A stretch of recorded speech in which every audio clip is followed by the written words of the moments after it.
सब इस मुल्क के वफादार हैं। ये जब मुझे इन्होंने गिरफ्तार किया, ये मुझे लेकर घसीटते थे, कभी एक थाने में, कभी दूसरे थाने में, कभी तीसरे थाने में। इनको लगता था ये मुझे टॉर्चर कर रहे हैं।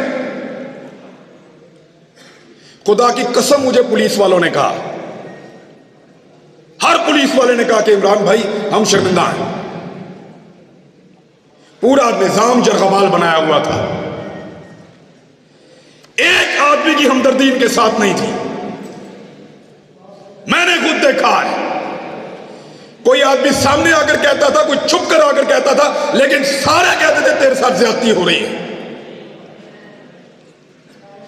लेकिन जिस दिन सब मिलकर कहेंगे, आदम सवाती ने अकेले बुजुर्ग आदमी ने तमीज सिखा दी ना। आज देखा आपने, पहले उसको रात के अंधेरे में गिरफ्तार किया, रात को आए चोरों की तरह, डाकुओं की तरह, उसकी फैमिली के सामने उसको मारा, टॉर्चर किया, जलील किया, ले जाकर कपड़े उतारे, वीडियो बनाई और उसको रुसवा किया। थोड़े दिन पहले की बात है, 1.5 महीना हुआ मेरे ख्याल में। आज आदम सवाती फिर गिरफ्तार हुआ है, लेकिन कैसे हुआ? सुबह मजिस्ट्रेट साहब आए, दरवाजा खटखटाया, आदम सवाती साहब घर में हैं? जी हैं, बाहर बुला लीजिए। आदम सवाती साहब बाहर आते हैं और उनको वारंट दिखाया कि हुजूर आपके खिलाफ कानूनी चाराजोई हुई है, ये वारंट मौजूद है, आपकी गिरफ्तारी करना चाहते हैं। बड़े ना बंदे दे पुत्र, एक आदमी तमीज सिखा रहा है। सोचो,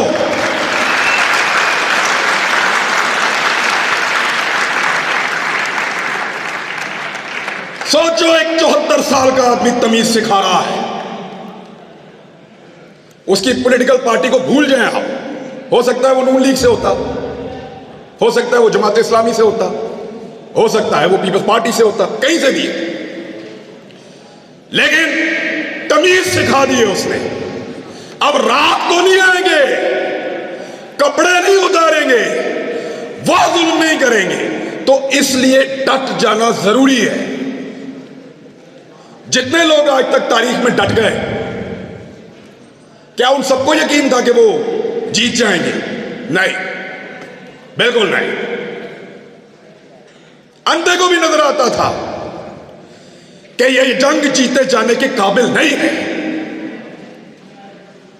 पोरस को पता था कि सिकंदर बहुत ताकतवर है।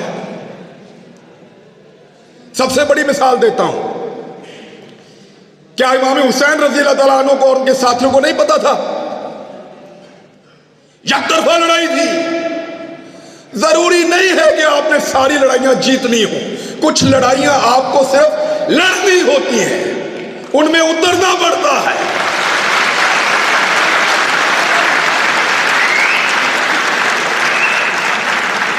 लड़ाई जीतने से मकसद नहीं है, लड़ाई लड़ने वालों में अपना नाम लिखाओ। मैं लड़ा था, मेरी लड़ाई थी, मैं उसके अंदर उतरा, मैं हक पर था, मैं जीता या हारा मेरा अल्लाह जानता है, वो फैसला करने वाला। लड़ाई कौन जीता? इमाम हुसैन जीते या यजीद जीता? सबका इत्तफाक है इस बात पे। तो फिर लड़ाई लड़ना सीखो, लेकिन इज्तिमाई फायदे के लिए। सर को नीचे फेंक देना, मसलहत के तहत चुप हो जाना, इसको हमारे यहां पे लोग अक्लमंदी कहते हैं। अक्लमंदी नहीं है, बुज़दिली है। मैं भी बुज़दिल था जब तक मुझे नहीं पता था। जब समझ आई तो मैं लड़ाई में आ गया।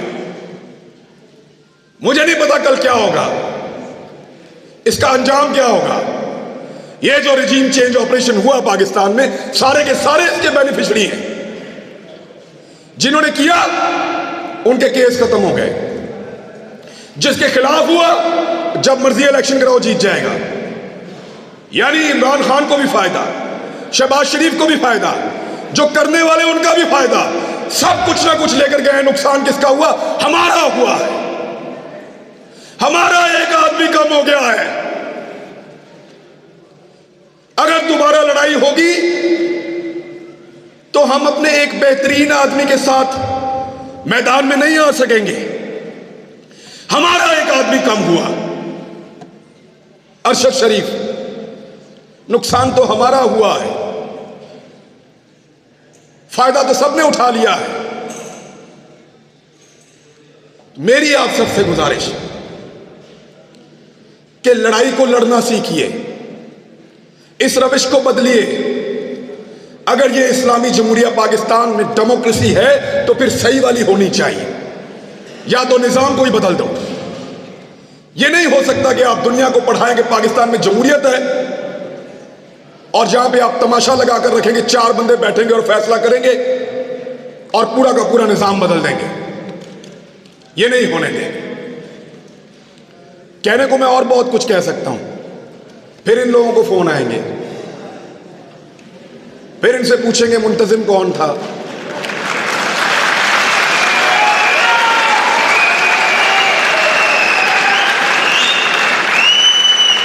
प्रोग्राम किसने करवाया, नौजवान कहां से आए थे, कोई कलदम तंजीम के बंदे तो नहीं थे। यानी फिर इस तरह के सवालात होंगे और हुए हैं। हम अपने दोस्तों और रिश्तेदारों से मिलने नहीं जा रहे। जिधर से हम होकर आते हैं वहां ये पीछे पहुंच जाते हैं। जी आपसे क्या ताल्लुक है, आप कैसे जानते हैं? तो इन हालात का हमने सामना किया और यकीन करें कुछ भी नहीं होता। थोड़ा सा मार सकते हैं, थोड़ा सा नंगा कर सकते हैं या जान ले सकते हैं, कुछ भी नहीं होता। मैंने अरशद शरीफ का जनाजा देखा है, इन हाथों से उसकी मैयत लेकर आया था मैं। खुश नसीब है खुदा की कसम वो भी और उसकी मां भी। अरशद शरीफ को मारने के बाद इन्होंने अगर कोई मौत का डर भी था ना, वो भी निकाल दिया है। मारो सबको, क्योंकि जब आपको इस बात का यकीन हो कि आप तारीख की दुरुस्त सिमत पे खड़े हैं, जब आपको यकीन हो कि आप जुल्म के खिलाफ खड़े हैं, तो फिर इससे कोई फर्क नहीं पड़ता कि आपके साथ क्या हो रहा है। मैं ये पहली दफा गिरफ्तार नहीं हुआ। एक छोटी सी चीज आपको बताता हूं, मैं पहले भी गिरफ्तार हुआ हूं मैं, लेकिन पहले मेरा दिल ही नहीं लगता था। एक लम्हे के लिए भी मेरा दिल करता था मैं अभी बाहर आ जाऊं, और इस मर्तबा मुझे परवाह भी नहीं थी ये जो मर्जी करें।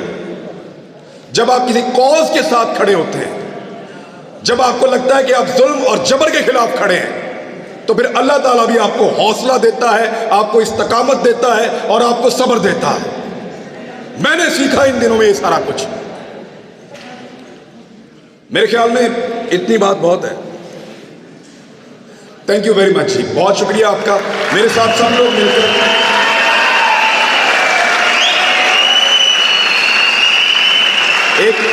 एक नारा लगाएं मेरे साथ सब मिलकर, ताकि हम जाते जाते गद्दारी के सर्टिफिकेट बांटने वालों को ये बताएं कि सिर्फ तुम ही मुहिब्बे वतन नहीं हो। Pakistan, Pakistan. Thank you very much.